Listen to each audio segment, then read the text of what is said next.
காலநிலை மாற்றம் என்பது பூமியின் உள்ளூர், பிராந்திய மற்றும் உலகளாவிய காலநிலைகளை வரையறுக்க வந்த சராசரி வானிலை முறைகளில் நீண்டகால மாற்றமாகும். இந்த மாற்றங்கள் பரந்த அளவிலான கவனிக்கப்பட்ட விளைவுகளைக் கொண்டுள்ளன. அவை இந்த வார்த்தைக்கு ஒத்ததாக இருக்கும். 20ஆம் நூற்றாண்டின் நடுப்பகுதியிலிருந்து பூமியின் காலநிலையில் காணப்பட்ட மாற்றங்கள் மனித நடவடிக்கைகளால் உந்தப்படுகின்றன. குறிப்பாக புதைபடிவ எரிபொருள் எரிப்பு. இது பூமியின் வளிமண்டலத்தில் வெப்ப பொறி கிரீன்ஹவுஸ் வாயு அளவை அதிகரிக்கிறது.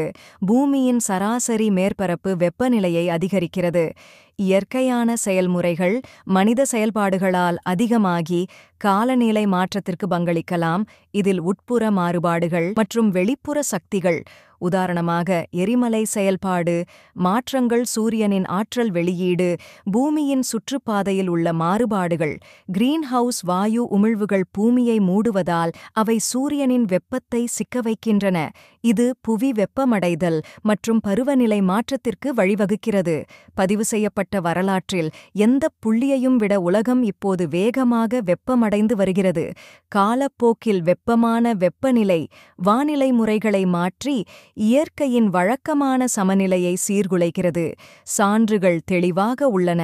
காலநிலை மாற்றத்திற்கான முக்கிய காரணம் எண்ணெய், எரிவாயு மற்றும் நிலக்கரி போன்ற புதைபடிவ எரிபொருட்களை எரிப்பதாகும்.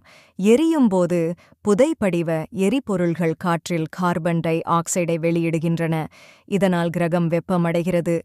The 4 types of climate change: tropical, drier, temperate, continental, polar.